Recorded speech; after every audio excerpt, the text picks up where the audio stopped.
Graça e paz, gente. Boa noite. Tudo bem com vocês? Obrigado.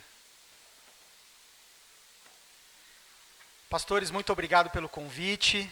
Eu estou me sentindo aqui honrado em fazer uma das coisas que eu mais amo fazer. Estava conversando com o pastor, que é adorar a Deus através das canções.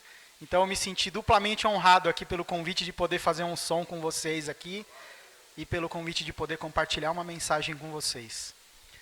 Bom, para quem não me conhece, meu nome é Evandro Macaúba, eu tenho 43 anos, sou casado com essa mulher de cabelos vermelhos linda aqui, Emanuela Matos Macaúba, nós somos casados há 19 anos.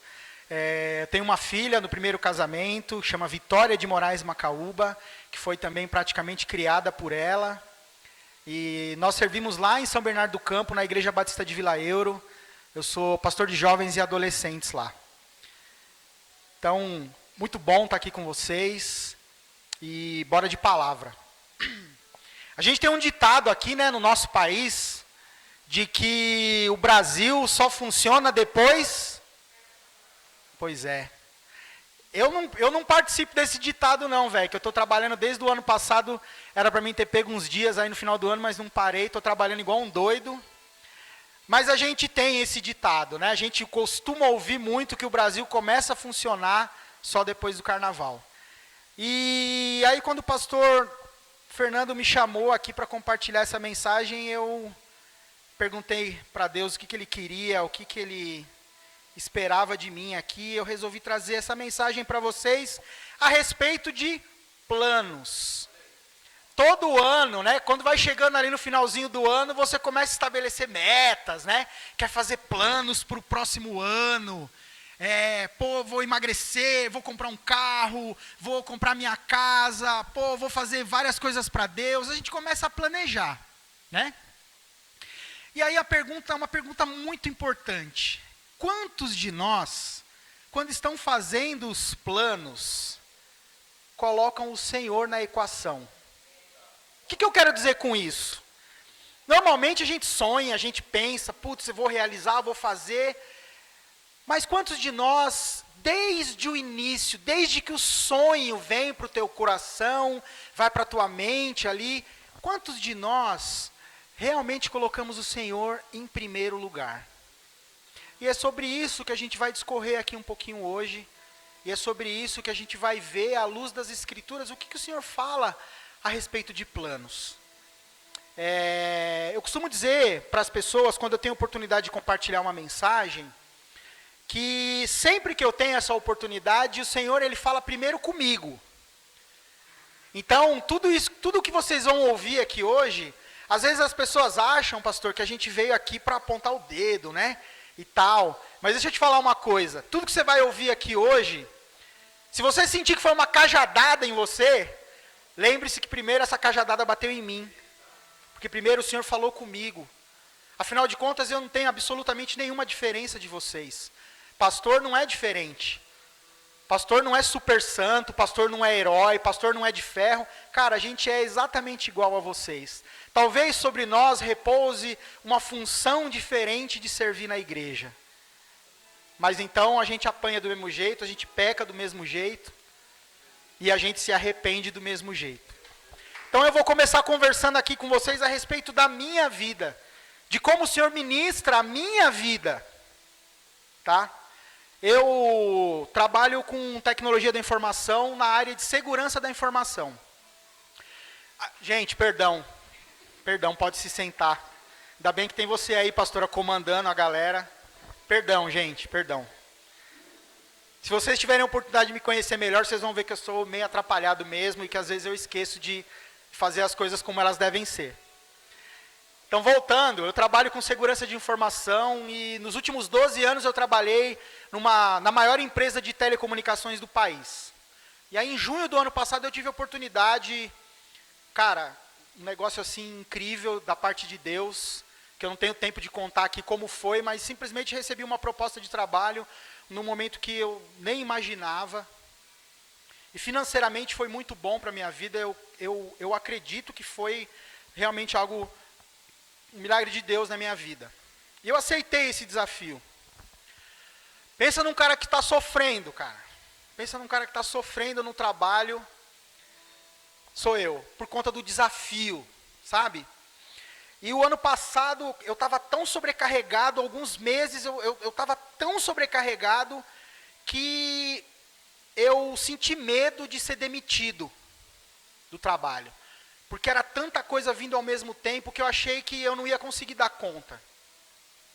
E aí vem o ponto onde eu quero chegar com vocês.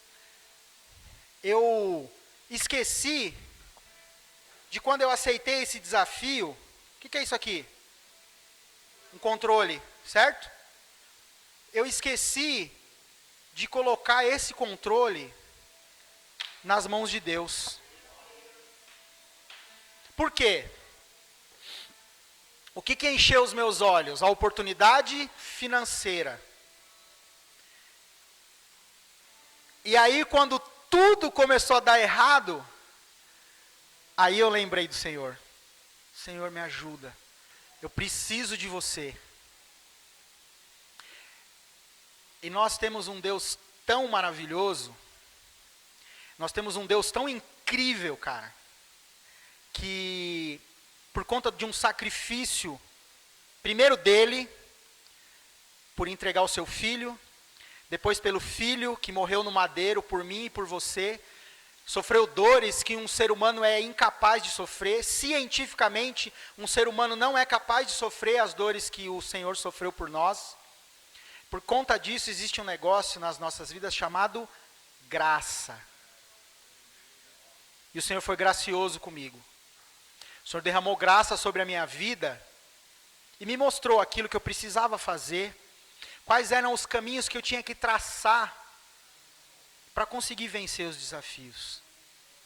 Porque o Senhor, Ele está conosco para tudo o que a gente precisa nas nossas vidas. Isso é evidente, eu tenho certeza que vocês sabem disso. O problema é que nós, muitas vezes, não colocamos as coisas como elas devem ser colocadas em prática. E aí as coisas começaram a fluir, eu comecei a entender o que era necessário fazer. Ele acalmou o meu coração, sabe, como um bálsamo. Ele acalmou, me deu uma perspectiva diferente para que eu enxergasse o problema. Eu tenho um outro testemunho profissional. Nesses 12 anos que eu trabalhei nessa empresa de telecom, eu trabalhei 5 anos com um gerente que os amigos, os colegas de trabalho, as pessoas que almoçavam com ele e tal, eles tinham um apelido para esse cara tão feio, que eu nem ouso falar que o apelido que os caras davam para esse cara. E eu trabalhei com esse cara 5 anos. Ele era o tipo do cara que grita com você na frente de todo mundo, sabe? Que chama você de burro, fala que seu trabalho não presta. E eu comecei a ficar desesperado com esse cara, porque eu não sabia como lidar com ele. E aí um dia, durante as minhas orações de manhã, eu trabalhava na Paulista, num escritório ali na Paulista, bem pertinho do metrô Brigadeiro. E eu ia de moto, né? Eu sou apaixonado por moto, eu ia e voltava de moto todos os dias. E eu criei essa rotina com Deus. Eu ia e voltava conversando com Deus todos os dias em cima da moto. Era praticamente o meu Mateus 6,6 com Deus era em cima da moto. E eu ia conversando com Deus, eu ia falando com Deus, eu chorava muitas vezes ali. E aí Deus fez uma pergunta para mim a respeito desse cara. Esse cara está me deixando doente. Aí Deus perguntou assim para mim: quantas vezes você já orou por ele? Ou seja, mais uma vez, eu não tinha colocado o Senhor. Eu não tinha chamado o Senhor para fazer parte do meu plano, do meu dia a dia, dentro do meu trabalho. Ele estava com a resposta o tempo todo. O tempo todo ele estava esperando a resposta para que os meus planos dessem certo. Ele só estava esperando eu levantar a mão. Sabe aquela palavra que diz que eis que eu estou aqui à porta, se você abrir, eu vou entrar? É isso, cara. Quando a gente coloca o Senhor em primeiro lugar nos nossos planos, ele é educado, ele pede para entrar. Ele tem o poder para entrar do jeito que ele quiser, mas ele não faz isso. Ele pede para entrar. Esse cara mudou comigo de uma forma tão, para mim, sobrenatural, porque eu era o único crente no departamento inteiro. Quando eu entrei, era um departamento de mais ou menos 200 pessoas. Quando eu saí, era um departamento de mais ou menos umas 10 pessoas. Eu, num departamento de 200 pessoas, era o único cara crente. Esse cara mudou comigo de uma forma tão sobrenatural, que as pessoas iam falar assim, cara, o que você fez? O que você fez com ele?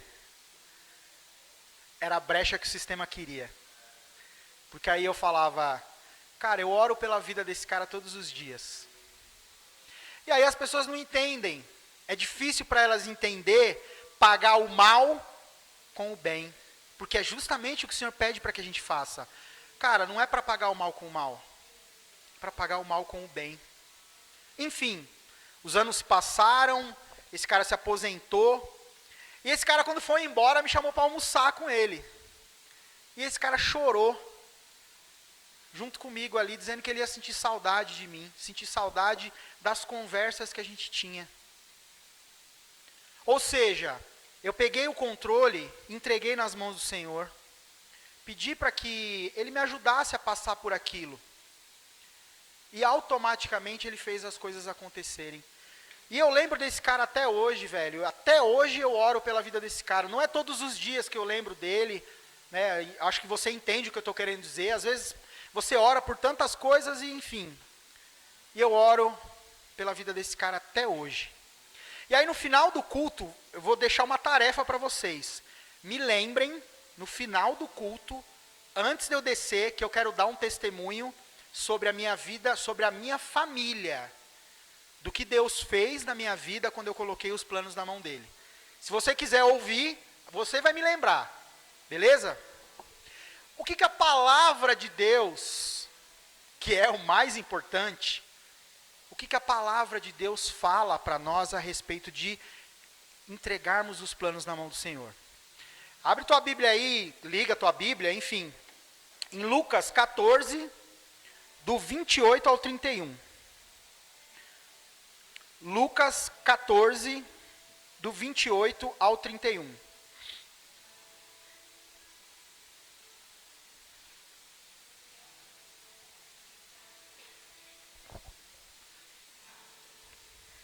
Pode?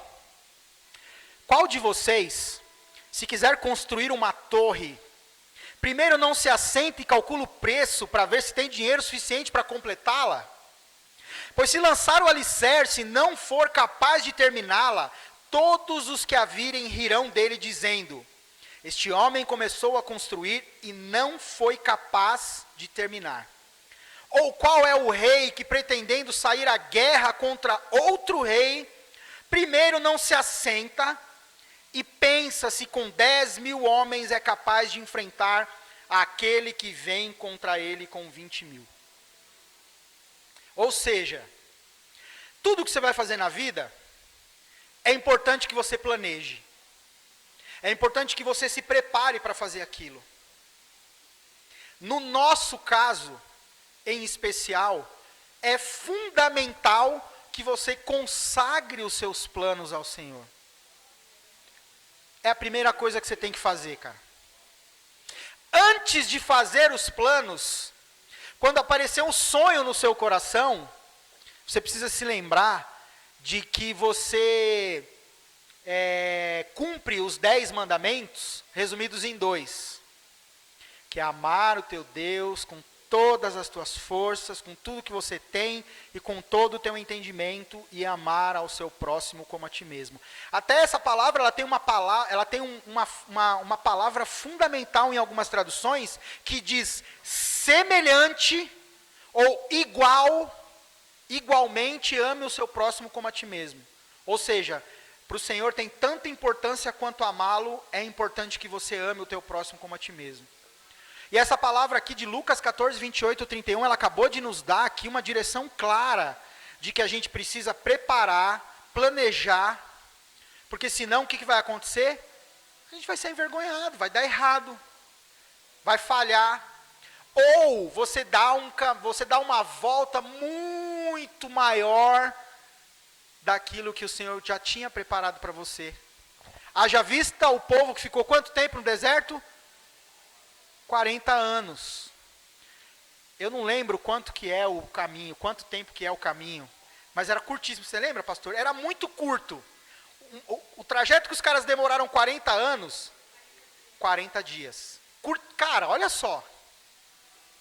Por que que isso aconteceu? Porque o povo constantemente tirava o controle de Deus. O povo queria o controle para si. O povo pegava os planos de Deus, amassava e jogava fora. Vamos seguir. Cara, a gente tem inúmeros exemplos na Bíblia. Samuel, né? O povo queria um rei. O rei dos reis não era suficiente para o povo. Vocês conseguem entender, cara, o quanto a gente tira os planos e o quanto a gente não coloca Deus nos nossos planos? O quanto a gente... o quanto é tão fácil a gente se desviar disso? O discípulo que estava com Jesus, caminhando com ele desde o início, no último dia, o soldado chegou perto dele, que a primeira coisa que ele fez, vrau, cortou a orelha do soldado. O que ele fez? Cara, tudo que ele tinha aprendido, ele amassou o plano e jogou fora. Aí Jesus, cara, não faz isso. Vai lá e bota a orelha do centurião no lugar. Vocês estão conseguindo entender o quanto a gente tira os planos, o quanto a gente não coloca o Senhor na equação? O que eu quero dizer com equação? A gente não coloca Ele no meio do plano. A gente só coloca Deus no meio do plano se dá errado. E muitas vezes dá certo e a gente fala que glória a Deus, foi o Senhor que me deu. Você nem pediu, velho. Você nem orou por Ele, você nem ajoelhou, você nem se colocou de joelho diante de Deus e falou, Senhor, é isso que eu preciso, é isso que o Senhor quer para a minha vida. Deu certo, porque Deus é misericordioso, porque você nem perguntou para Ele. Lembra que bateu primeiro em mim, tá? Olha só. Provérbios 16:3. Abre aí, cara. Provérbios 16:3. Provérbios, para mim, sabe a mamãe, papai? Eu tinha esse costume, né? De quando eu ia me referir a minha mãe e meu pai, eu sempre falava mamãe e papai. Provérbios para mim é mãe e pai. Bota o casaco. Escova os dentes. Coloca a roupa suja no balde, não faz o que é errado, é isso. Provérbios é um livro maravilhoso em que o pai fala para você o que o teu pai fala para você desde que você é criança. Olha que lindo isso, cara. Como que você não pode se apaixonar por isso? Consagre ao Senhor tudo o que você faz, e os seus planos serão bem-sucedidos. Isso não sou eu que estou falando, velho. É a palavra de Deus que está falando isso para você. A palavra de Deus erra, ela falha, ela volta atrás. O Senhor se enganou algum momento aqui na hora que Ele inspirou as pessoas a escreverem esse livro? Não.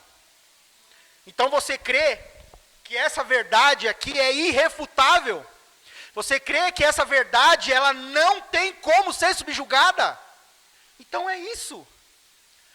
Consagre ao Senhor tudo o que você faz, e os seus planos serão bem-sucedidos. As pessoas às vezes usam esse texto fora de contexto, e isso é preciso ter muito cuidado, meus irmãos. Para você não sair achando que tudo que você colocar diante dele vai acontecer. Quem tem uma vida com Deus, quem caminha com Deus, quem tem intimidade com Deus, entende o que eu estou falando. Saca? Não dá para você chegar e falar para... Eu, por exemplo, se eu chegar e falar assim para Deus, Senhor, me dá um iate para mim navegar e para Dubai de iate. Ele nunca vai me dar um iate. Sabe por quê? Porque eu pisar o pé dentro do iate e nunca mais eu lembro dele.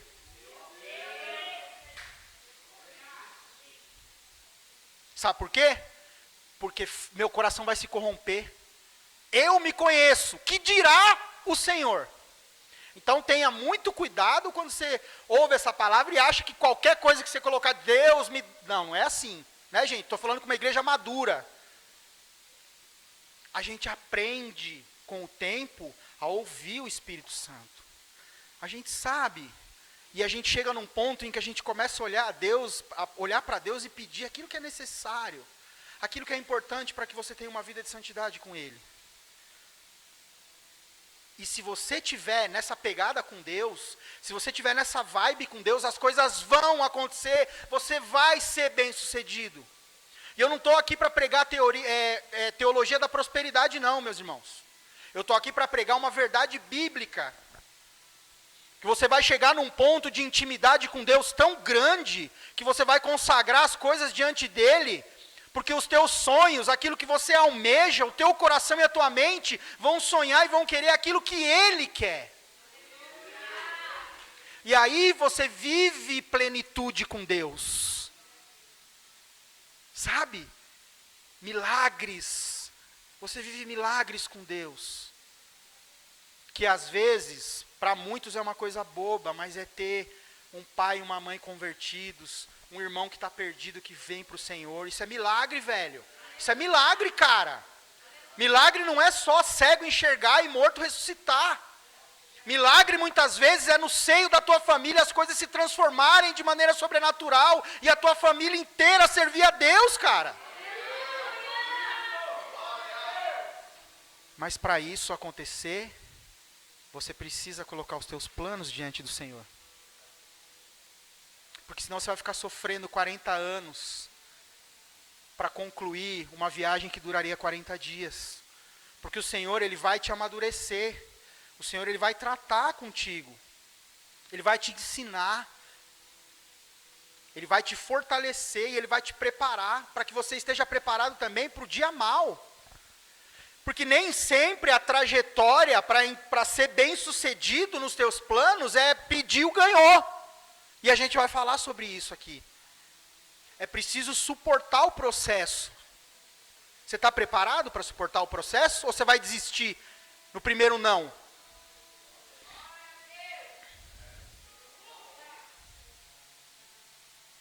Olha só. Abre tua Bíblia aí em Tiago 4, do 13 ao 17.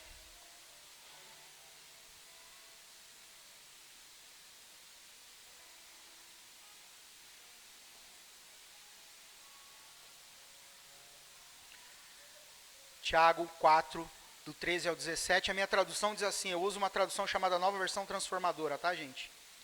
Não confiem em si mesmo. Tiago 4, do 13 ao 17. Prestem atenção vocês que dizem, hoje ou amanhã iremos a determinada cidade e ficaremos lá 1 ano. Negociaremos ali e teremos lucro.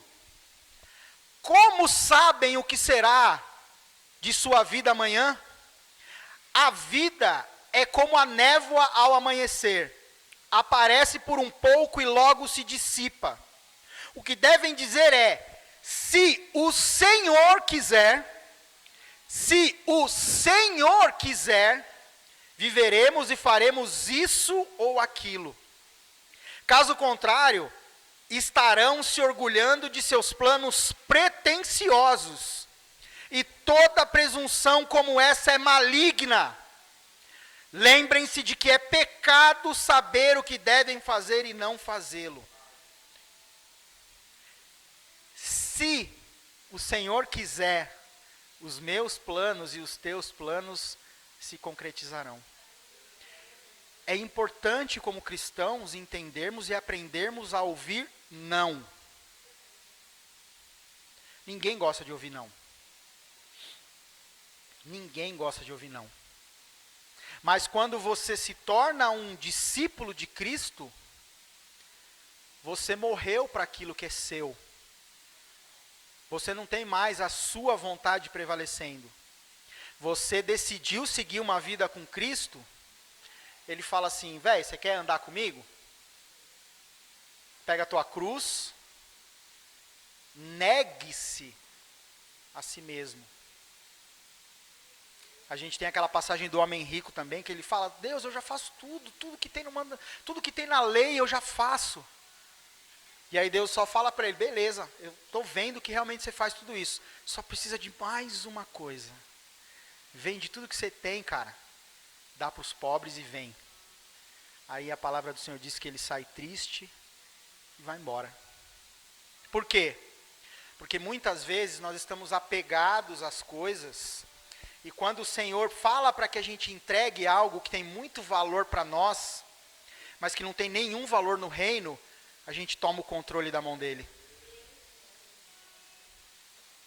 A gente sabe que aquilo não tem valor no reino, mas ainda assim a gente está pegado de uma forma que a gente não consegue se libertar. E aí você toma o controle. E aí para os jovens a gente pode levar aqui para o lado de pegar um controle do Play 5. Já imaginou, mano? Play 5? Caramba. Não tem nem roupa para jogar esse videogame. Quando a fase está difícil, o que você faz? Dá o controle na mão de Deus. Passa para mim aí, Deus. Aí quando está fácil, beleza, Deus, obrigado, valeu. Bota o controle na mão de novo. Eu quero que você saia daqui nessa noite e se autoavalie, para que você consiga enxergar onde você precisa pegar o plano e talvez reescrevê-lo. Talvez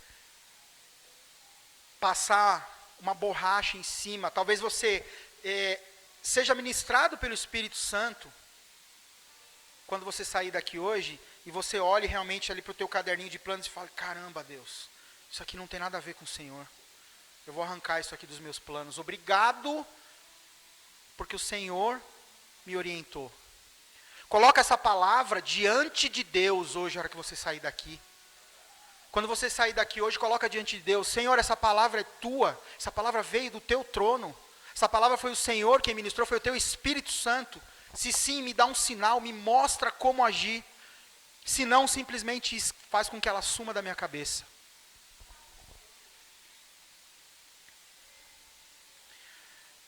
Fazendo a analogia, né, de planos, todo ano a gente vê as pessoas no final do ano, né, fazendo aquelas fotos maravilhosas, né? A família, todo mundo vestidinho assim igualzinho, ou de branco com dourado, né? Todo mundo com a roupa igualzinha, tipo vermelho e branco, né? Aquela foto de família bonitona, todo mundo rindo, todo mundo dando risada, todo mundo feliz. Só que todo mundo cometendo exatamente os mesmos erros que cometeu no ano passado. Entrando num ano novo, cometendo os mesmos erros que já cometia no passado.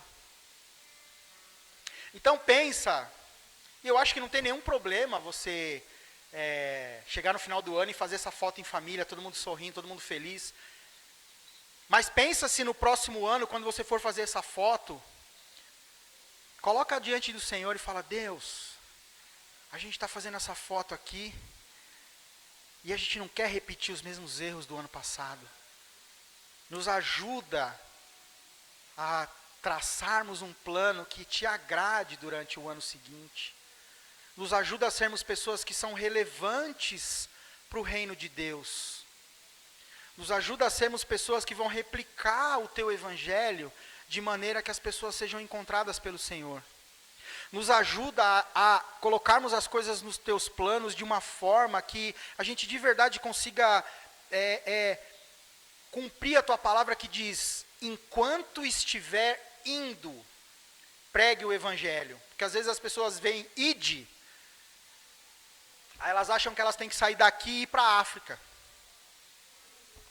Beleza, é bênção. E daqui para o Nordeste, é bênção. A gente sabe, quem é missionário, quem já viajou em viagem missionária, sabe o quanto existem lugares no mundo que precisam de nós, mas a palavra não diz ide, sai daqui e vai para lá e prega lá. Ela diz, enquanto estiver indo. Enquanto você estiver indo, se você for pregar o evangelho lá, passei em frente a um terminal aqui do monotrilho, se você for daqui até lá, você tem que sair daqui até lá pregando o evangelho. Ou você acha que só lá no terminal as pessoas precisam ouvir falar de Deus? As pessoas precisam ouvir de Deus, as pessoas precisam ouvir a palavra de Deus em todo lugar. E às vezes nós nos frustramos porque os nossos planos não se concretizam. Muitos, infelizmente, desistem no meio da caminhada. Por quê? Porque não estão preparados para ouvir não. Se esquecem de que entregaram a sua vida para Jesus. Você não fez um contrato com Ele. Você não fez um contrato de trabalho que tem benefícios. Eu faço isso e você me entrega isso. Eu tenho um contrato de trabalho com a empresa a empresa onde eu trabalho. Que eu tenho que cumprir uma carga horária, eu tenho que entregar um monte de projeto, e aí quando eu faço isso, no final do mês eu recebo um salário, eu tenho convênio médico, eu tenho vale-refeição. Com Deus não é assim. Você decidiu, você levantou a mão um dia e disse, eu entrego a minha vida para Jesus. E muitas vezes a gente entrega a nossa vida para Jesus e aí os anos vão se passando, as coisas vão tornando-se automáticas, elas vão se tornando mecânicas. Você entra dentro da igreja, senta no banco, pega o culto, sai do culto, aí o cara pergunta para você, e aí mano, eu não fui no culto ontem, como é que foi o culto? Você vai falar, foi bênção. Aí o cara pergunta, pô, e aí, o que falou? Foi bênção. O cara nem lembra o que o pastor falou. Seria cômico se não fosse trágico. Às vezes a gente tira os planos das mãos de Deus de uma tal forma que passam-se anos e nós estamos sentados no banco da igreja, frequentando a igreja, caminhando com Cristo, mas a gente nem sabe o que a gente está fazendo dentro da igreja, porque virou tão mecânico que para você é a mesma coisa que você pegar o carro e abastecer no posto de gasolina, fazer a sua despesa todos os meses, enfim.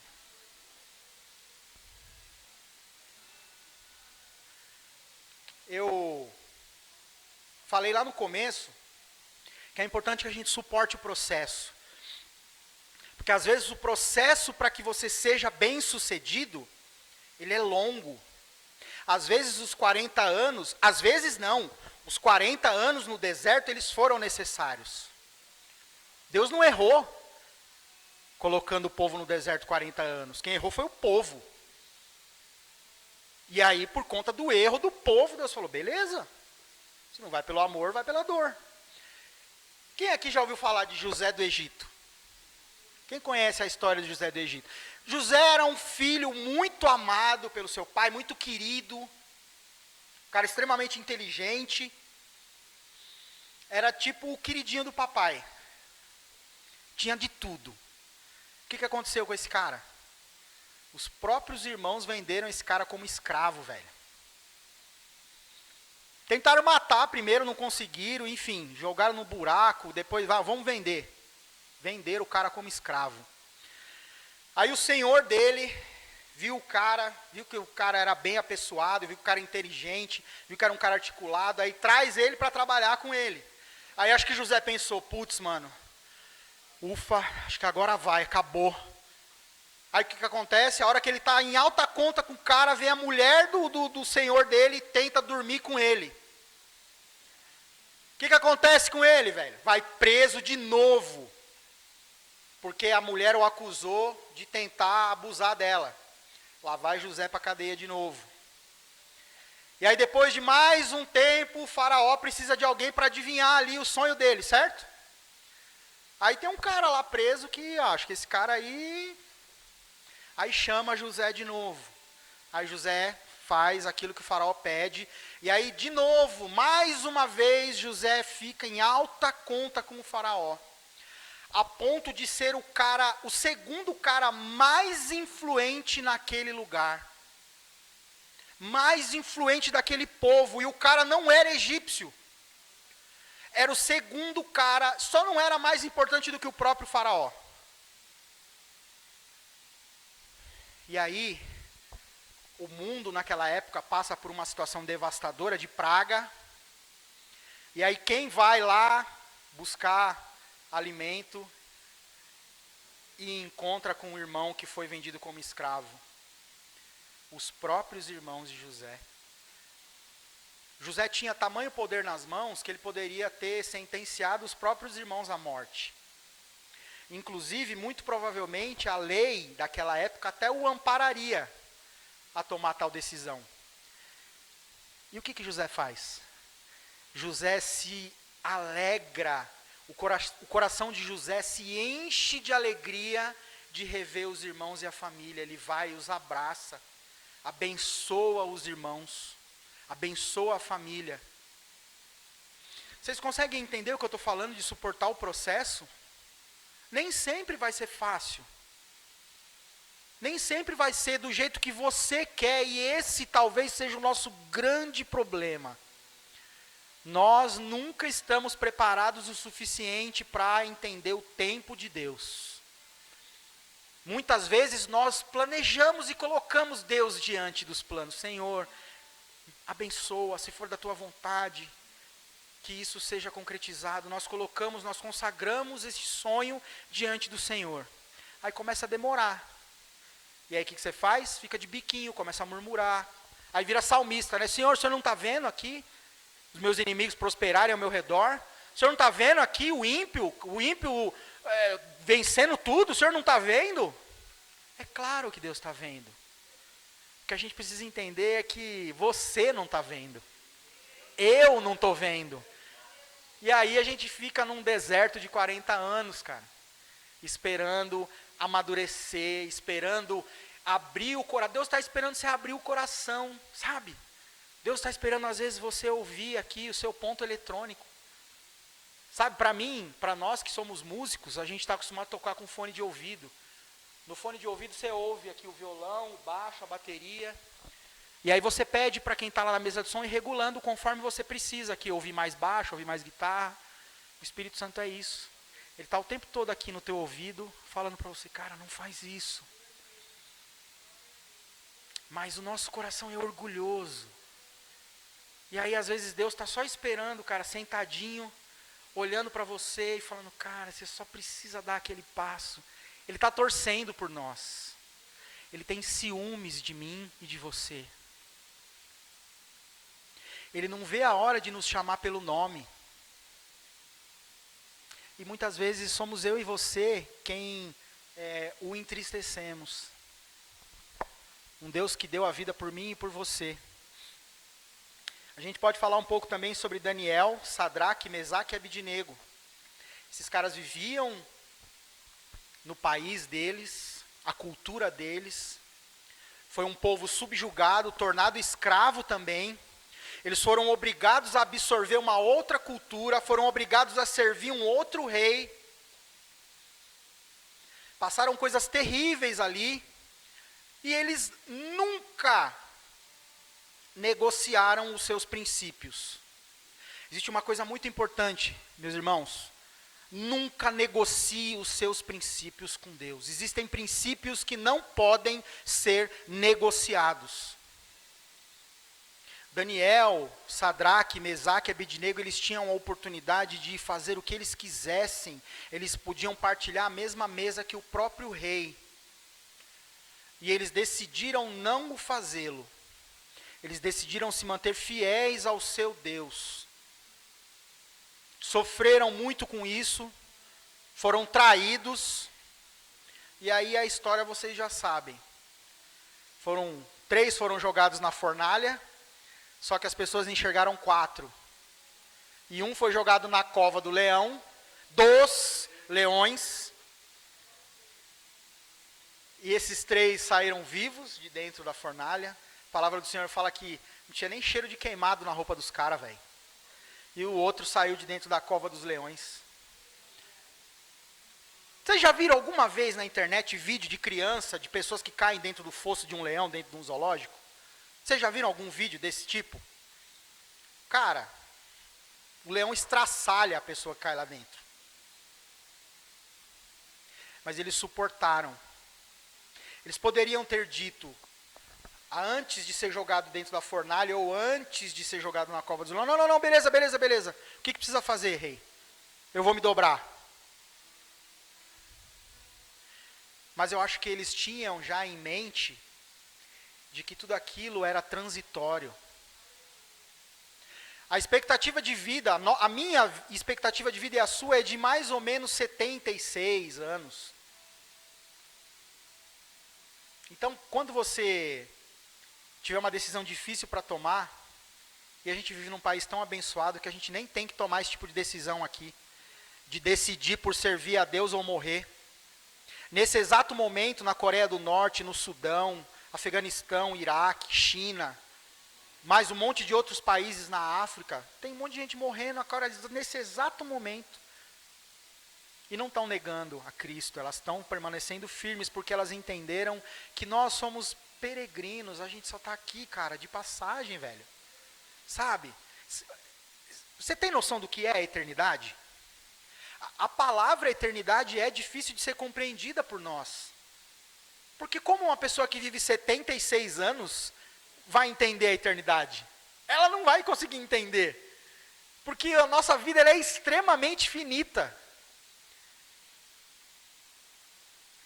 Cara, Deus está te entregando algo nas tuas mãos que nunca vai acabar. Imagina isso.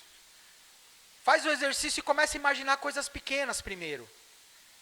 Imagina coisas bobas assim, sabe? Que isso acho que vai começar a tomar forma em você, na tua mente. Eu faço isso.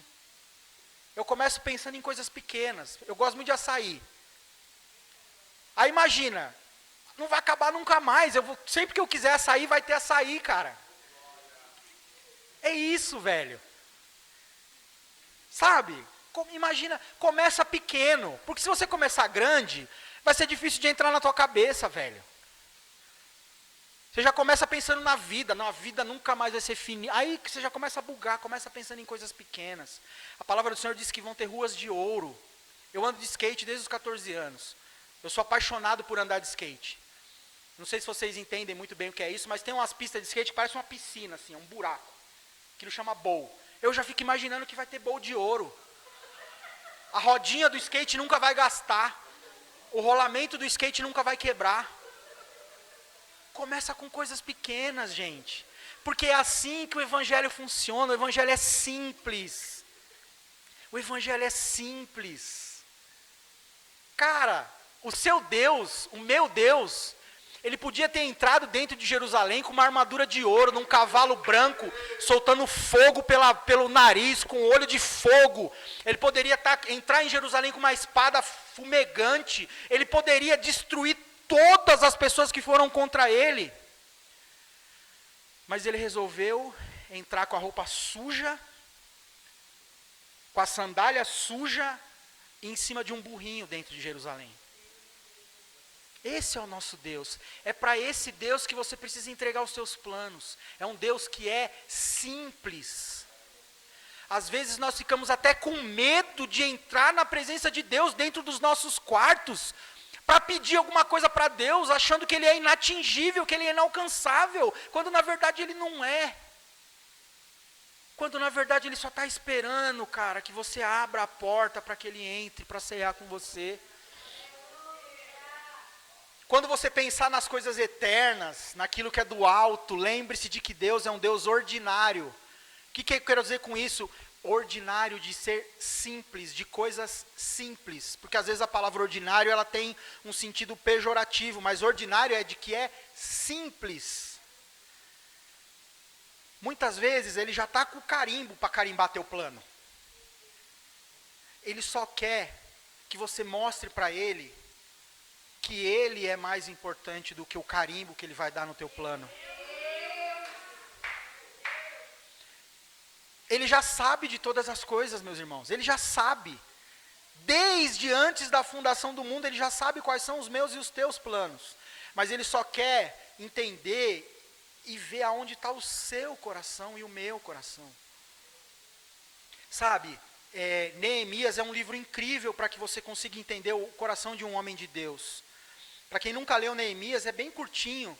E é a respeito de um cara que foi escolhido para reconstruir os muros de Judá, de Jerusalém. E é incrível ver como esse homem de Deus, a todo momento, ele sempre pergunta para Deus, o que eu devo fazer? Como fazer? Cada passo que esse cara dá para essa tarefa que ele tem que desempenhar, ele pede, e ele é ousado. diante de Deus. Sabe por que ele é ousado? Porque ele tem intimidade com Deus. Como que você vai ter intimidade com alguém que você não fala, que você não conversa? É disso, meu amigo, meu irmão, minha irmã. O Senhor, Ele quer te ouvir. E aí, o exemplo mais incrível de todos. Um menino que foi gerado de maneira sobrenatural. Foi gerado num ventre virgem, que já foi perseguido desde o ventre, que nasceu e era diferente, totalmente diferente das outras crianças. Era uma criança que maravilhava os mestres ensinando dentro do templo. Era uma criança que desde pequeno já sabia qual que era a sua missão, se transformou num homem. Desde o início ele já sabia o que ele tinha que fazer, como ele tinha que fazer, e ele tinha também uma escolha. Mesmo sendo homem e sendo Deus, na mesma pessoa, ele tinha o poder da escolha.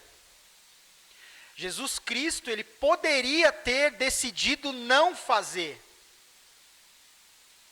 mas ele decidiu por fazer até o fim. Esse era o plano que os centuriões, né, as pessoas zombavam dele. Ué, você não é Deus, cara? Se solta aí, velho. Você não é Deus, está com essa coroa de espinho. Vocês já pararam para pensar de o quanto Jesus foi insultado enquanto ele peregrinava até o Gólgota? Vocês já pararam para pensar o quanto as pessoas ultrajaram? O quanto as pessoas cuspiram nele? Vocês já pararam para imaginar o trajeto, o quanto foi humilhante para ele? Morte de cruz, para quem não sabe, para quem talvez não tenha estudado isso, era a morte mais, era a sentença mais, era a pior sentença que existia. Naquela época, a honra era um negócio muito prezado pelas pessoas. As pessoas elas prezavam demais pela sua honra, coisa que a gente não vê hoje em dia, infelizmente, pastor. Mas naquela época, uma sentença de cruz era algo que destruía a sua honra. E Jesus Cristo foi condenado para a morte de cruz, mesmo sem ser culpado. E executou o plano até o fim. E aí as pessoas zombavam dele, imaginando que, aí, agora você perdeu. O que você vai fazer crucificado? E aí no terceiro dia ele mostra para nós que o plano ainda não tinha acabado. Os próprios discípulos se desesperaram quando viram Jesus Cristo crucificado e quando ele morre. Os próprios discípulos se desesperaram. Porque assim como eles, assim como nós, eles também são homens. Eles eram exatamente iguais a mim e a você. Sujeitos às mesmas fraquezas. Mas no terceiro dia, o plano perfeito teve fim. Ele desceu até o inferno e tomou as chaves da morte. E por conta desse plano perfeito, eu e você estamos aqui hoje. A gente tem essa oportunidade de ouvir a palavra de Deus, de meditarmos a respeito disso, e nós temos a oportunidade de nos arrependermos, de tomarmos novas atitudes, de tentarmos tomar novos caminhos para que a gente possa estar mais próximo dele. Olha só, Salmos 45. Pode abrir aí.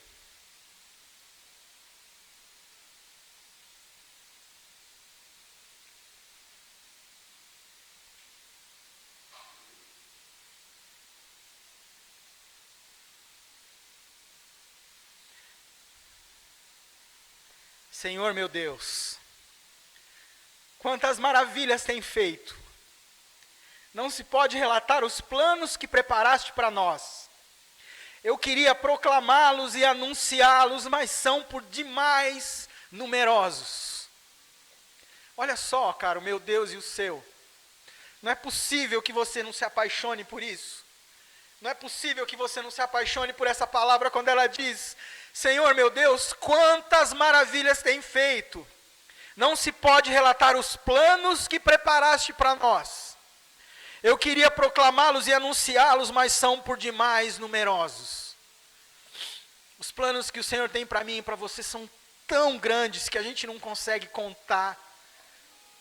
O nosso entendimento de Deus ele ainda é tão pequeno que a gente não consegue nem entender a eternidade. Mas uma coisa a gente consegue entender: essa eternidade está reservada para mim e para você. Ela está lá, reservada. O teu lugar ao lado dele já está reservado. E é do lado direito. É do lado direito o lugar que está reservado para você. Porque ele fala que no grande dia, ele vai te chamar pelo teu nome. Evandro Macaúba. Vem cá, fica do meu lado direito. Ele só quer que você coloque os planos dele. Ele só quer que você coloque os teus planos diante dele. Às vezes a gente acha que não dá. Às vezes a gente acha que é muito difícil. E aí eu tenho uma resposta para você. Muitos assim como eu já faz muito tempo que não faz uma prova. Mas quantos de vocês, quando estavam na escola, faziam prova com consulta? Não era mó gostoso fazer prova com consulta? Aqui, ó, prova com consulta. Teve uma pregação que eu falei com jovens, que eu falei: olha, quando tiver difícil a prova, lembre-se que Deus passou a cola para você. Aí eu mostrei a Bíblia, aí depois eu me retratei e falei: não, cola não pega bem, né, mano? Não pega bem falar que Deus te deu a cola. Na verdade, Deus te deu uma prova com consulta. Então lembre-se de que toda vez que você tiver uma prova, de toda vez que você estiver passando por uma dificuldade para que os teus planos sejam cumpridos, se lembra de que você tem vários exemplos na Bíblia de homens e mulheres. Esther, cara, Davi, a gente tem um monte de exemplos aqui na Bíblia, de pessoas que poderiam ter desanimado no primeiro mês, no primeiro ano, mas elas decidiram permanecer firmes até o fim, porque entendiam que se não terminou, é porque ainda não acabou. Parece até redundante, né? Mas nesse caso não é. Porque elas entenderam que o processo ainda tinha muita coisa para acontecer. Coloca os teus planos diante de Deus. E que 2023 você possa se lembrar de algumas coisas. Por exemplo, se lembra de chamar os teus irmãos para ter mais tempo de mesa com você. Sabe? Chama o teu amigo, o teu irmão, o casal de irmãos. Chama para almoçar na tua casa. Chama para tomar um café. Sabe? Tempo de mesa. As coisas mais importantes que Jesus fazia, ele estava sempre reunido na mesa. E se não era uma mesa física, ele estava reunido com pessoas em volta. Ele estava conversando com as pessoas. Reserve mais tempo no teu 2023 para olhar nos olhos dos teus irmãos. Porque uma das coisas que nos torna mecânicos é que a gente entra e sai de dentro da igreja e nem sabe se o irmão está bem. Eu vi um trechinho de um vídeo hoje, de um ministro de louvor, falando que ele foi até uma igreja para ministrar ao ministério de louvor daquela igreja, e ele falou sobre comunhão. E ele falou: não existe ministério de louvor sem comunhão. E isso a gente pode aplicar para tudo dentro da igreja. Se você tem um ministério que não tem comunhão, que você vem aqui, serve, terminou o culto, vai embora, você não se reúne com essas pessoas fora da igreja, tem alguma coisa errada. E aí ele falou uma coisa muito importante. Enquanto ele estava falando, o guitarrista olhou para ele e falou: cara, tem razão, o tempo de comunhão é muito importante. Começou a chorar. E ele continuou ministrando sem entender muito bem, e esse cara chorava a ponto dele ter que parar. Ele fala: cara, o que está acontecendo? Está tudo bem? Aí ele falou, cara, há 15 dias atrás a minha irmã faleceu e eu estou muito abalado ainda. E essa palavra comunhão mexeu muito comigo. Aí o resto do ministério de louvor desabou em choro. Porque eles não sabiam que a irmã dele tinha falecido. Ou seja, eu estou com você todo domingo, toda quarta. Sua irmã faleceu e eu nem sei. Comunhão. Coloque nos teus planos para 2023. Esteja mais próximo das pessoas. Eu não vou falar tanto quanto possível. Sabe por quê? Porque se eu falar tanto quanto possível, você vai falar, ai cara, mas então, minha vida está tão corrida, a minha agenda é uma loucura, eu não consigo tempo, e aí você vai dar um migué e vai sair pela direita. Priorize tempo de comunhão com os teus irmãos para 2023. Coloque isso nos teus planos. Nós vivemos tempos difíceis, meus amigos.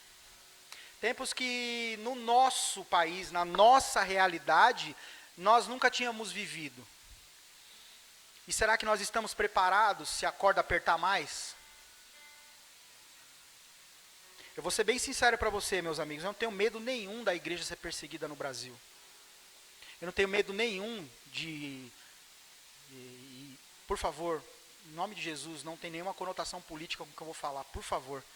Eu não tenho nenhum medo se amanhã eles inventarem uma lei que as igrejas vão ser fechadas. Sabe por que eu não tenho medo?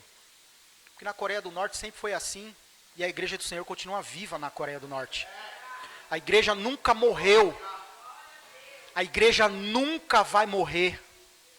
Nada pode nos separar do amor de Deus. Você pode fechar aqui amanhã. Pode fechar. A igreja do Senhor nunca vai morrer. A igreja do Senhor vai encontrar alternativas para continuar viva. Então é isso, meus amados. Tenha em mente que você precisa colocar os planos do Senhor, os teus planos diante do Senhor. Você precisa fazer isso.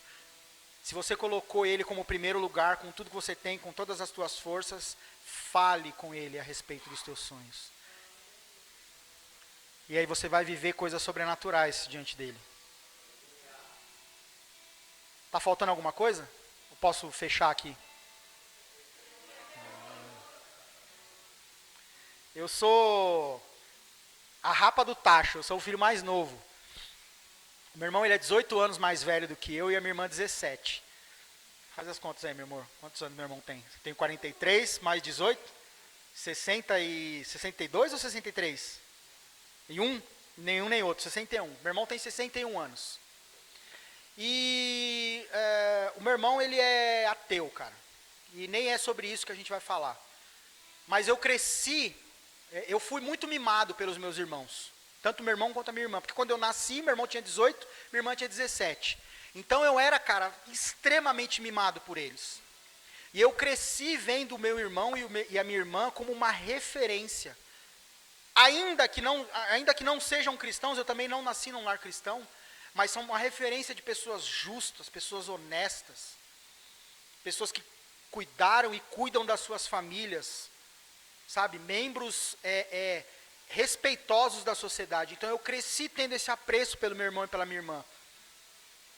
E nos últimos anos, eu e os meus irmãos, nós temos tido uma relação muito conturbada. E eu fiquei um bom tempo sem falar com o meu irmão. E como cristão, eu deveria ser a pessoa a buscar o conserto. Como cristão, eu deveria ser a pessoa a ir atrás. Mas o meu coração fechou de uma tal maneira que eu não vou, cara. Eu não fiz nada de errado. Ele é muito mais velho do que eu, ele sabe onde está o erro e eu tenho que ir atrás dele. O que eu fiz? Peguei o controle na mão de novo.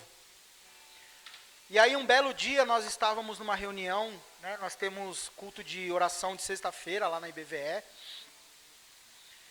E aí eu cheguei lá de sopetão para variar, me pegaram para me ministrar ali uma palavra, né? Você sabe bem que é isso, né, pastor?